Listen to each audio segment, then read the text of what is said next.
Surely this reaction is something you'd expect to see on a Phoenix card. In terms of messing with elemental rings, sure, but the Crab are all about defence, and if we look at the core set, very much a theme they've already established, and this is a secondary way of doing it. It is in its own way more powerful because you can choose when you defend.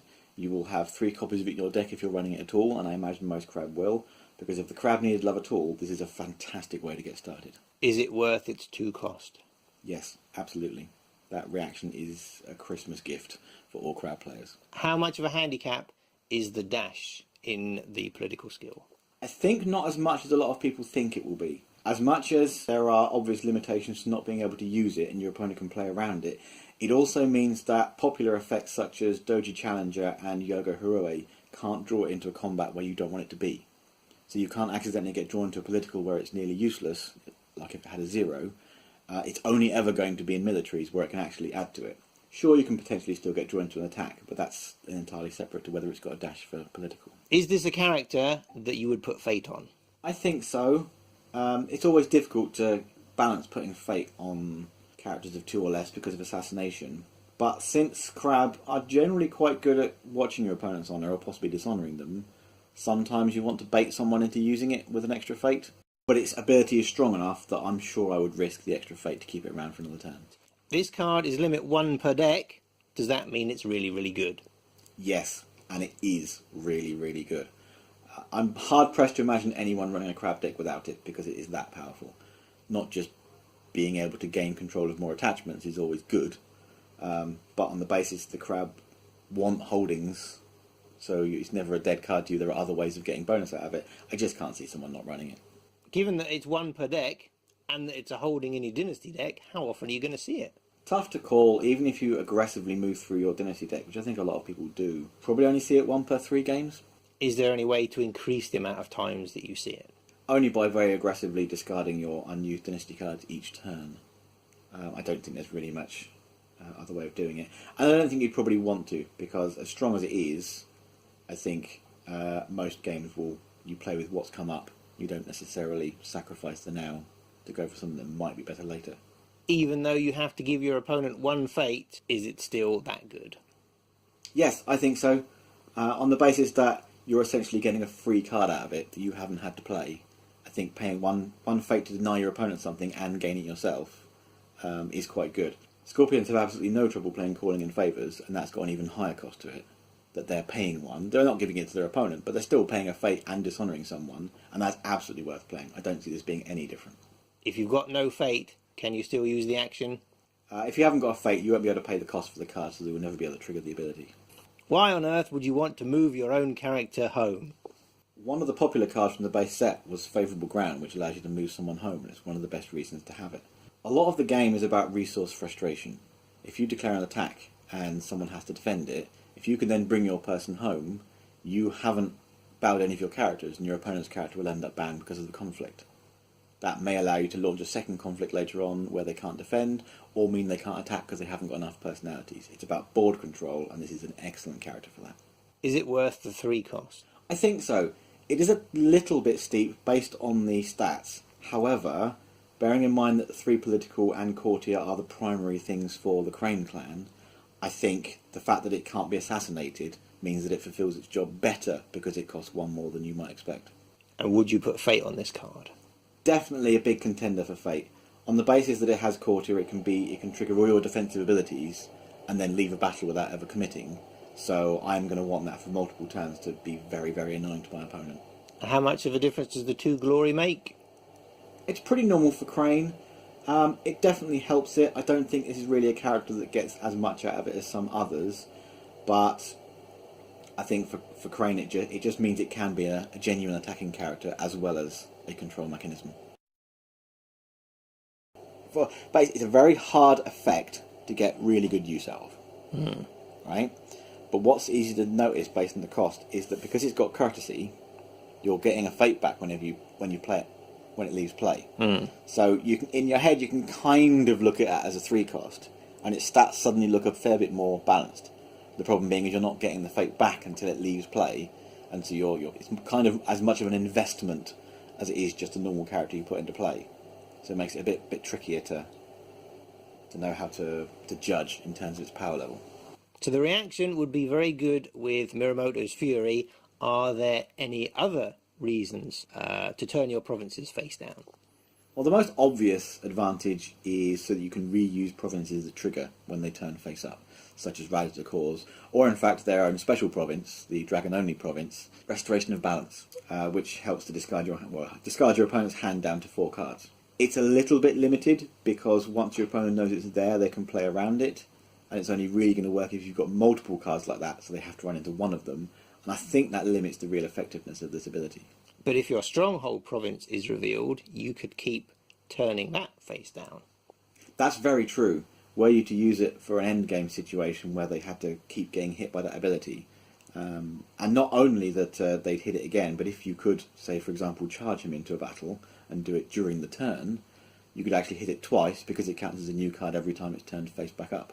This has the courtesy keyword. Do you want to remind us what courtesy does? Courtesy means you gain a fate when it leaves play.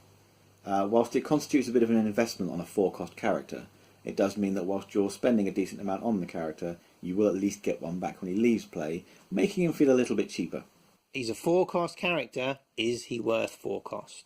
With the courtesy, I suppose I could say he's worth 4 cost in the most general sense, but in the terms of whether I feel like I wanted to pay 4 cost in any given turn, it's tough. It's tough. I certainly would have liked to see him either slightly cheaper with slightly less stats, or slightly higher stats for the 4 that he costs. If he wasn't unique, would that make a difference? I think he'd be a lot easier to use if he wasn't unique, purely because you could bring him out whenever you need to. The timing limitation, if you've got one in play, you're never going to be able to use the reaction again. And I think that's negative to him, and it's certainly pushing him towards the end of either not being seen and not being played, or people maybe only running 1, at best 2 of him. He has the text no poison attachments. What poison attachments are there so far? The Scorpion's Fiery Madness, which is quite a powerful card you will see in the majority of Scorpion decks. Would you put Fate on this character? That's difficult to say. You'd have to read the board state. If there's a chance another one comes up and you need to play it, then you don't want to because you want to leave play and get the courtesy. But when I'm spending 4 Fate on a character, normally I want to be able to put Fate on it, and that's one of the things that makes him hard to play. Is this card worth the 2 cost? There are a lot of times when 2-cost cards can be dangerous because of the assassination problem, but I think this is a situation where this so exactly fits in with the general cost curve of the Lion clan. I think this is the perfect cost for a very strong card that almost every Lion deck is going to be running. What would you take out of the core box Lion characters in order to put the Gifted Tactician in? I think I'd be tempted to start with the Akodo Gunso, which is probably a bit of a contentious decision based on he's turning things up, and that's a big part of the Lion. But drawing extra cards is sufficiently strong, and they just have so many good cards. You've got to drop something, and I think just that drawing a card is better than other options they have, no matter how good those other options are. His reaction is after this character wins a military conflict, does this card have enough potential to help you win military conflicts? On its own, it's not doing a huge amount, no more than the Akodo Gunso that I would probably replace that has the same stats. However, on the basis that most of winning conflicts in that sense will come from cards played from hand, it's a Lion body on the field, and that's usually all they need to get the conflict won. The benefit of the reaction is draw 1 card. How potent is that benefit? Extremely. Drawing cards is one of the biggest parts of the game. There's an entire honour mechanic built around how many cards you draw in a turn.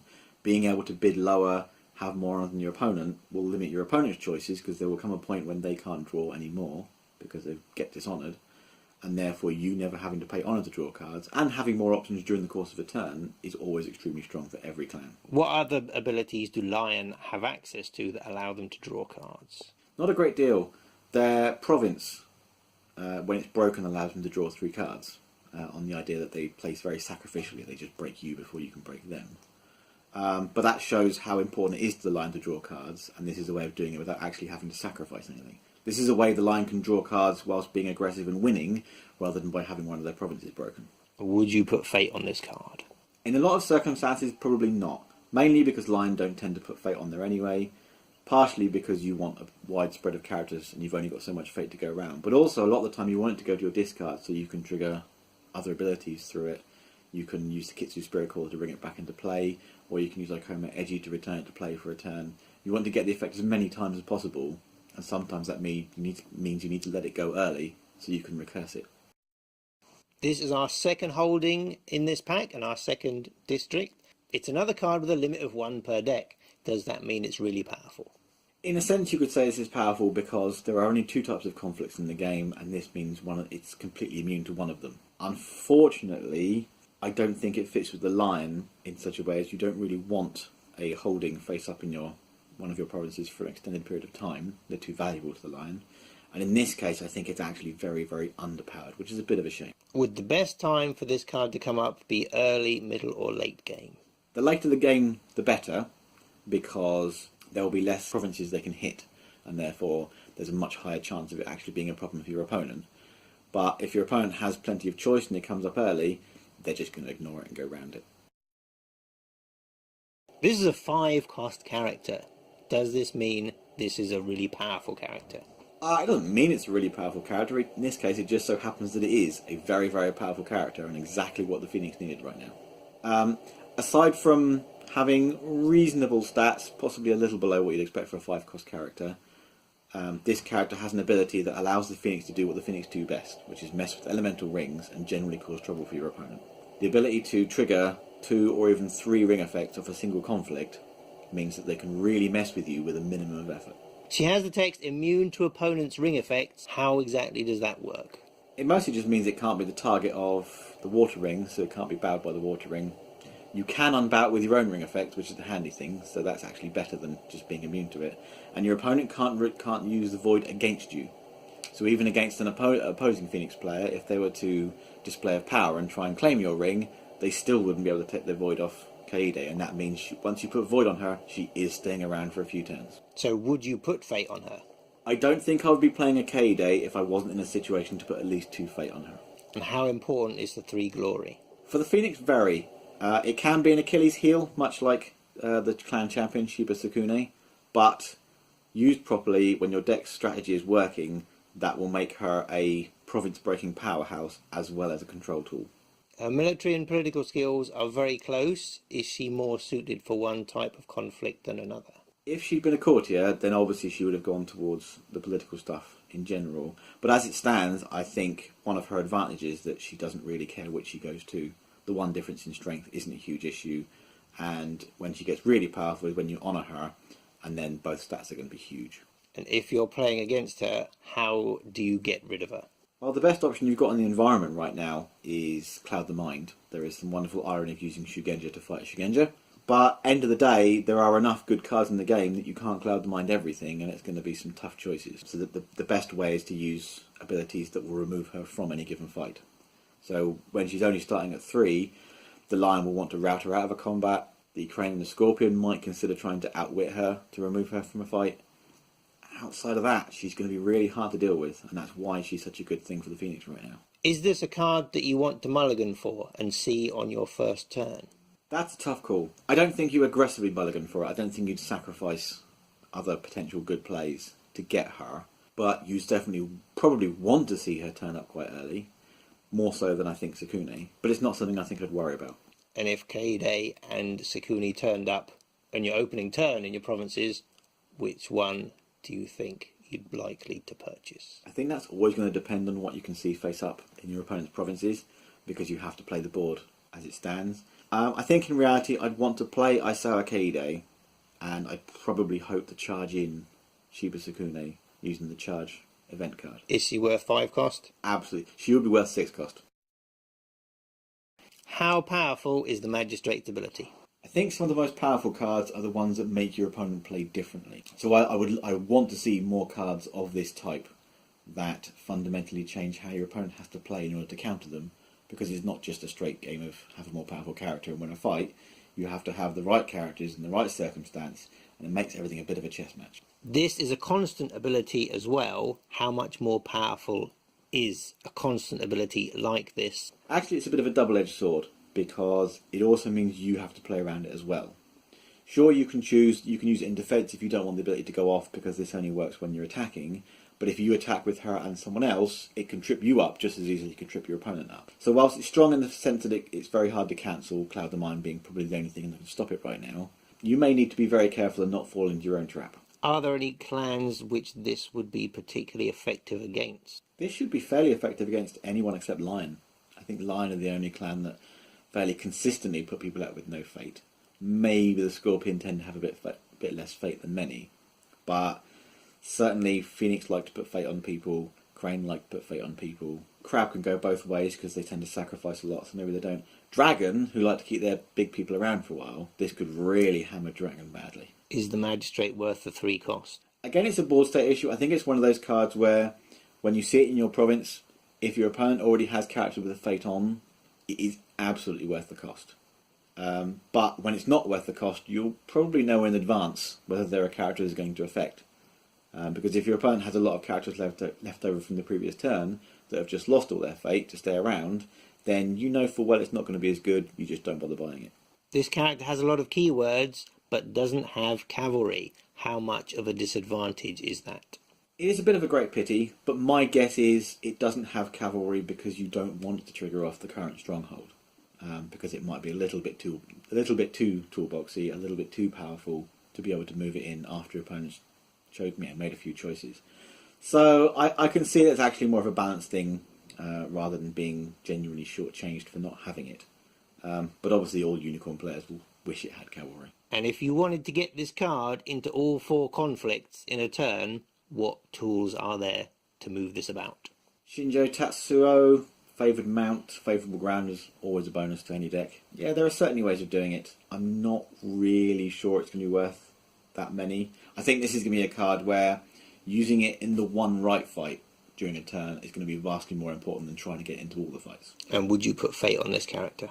Reading the board state is going to be the important question to that, so I don't think I mind either way. This is the 3rd holding in the pack. It's not limited to 1 per deck. Does that mean it's not as good as the other 2 holdings? No, not at all. I think this is very useful for Unicorn. When they go really aggressive and they just try and beat your opponent before they can do much to you, you do tend to run out of honour. So just being able to gain 2 is extremely useful for keeping you around that one extra turn to get that victory you need.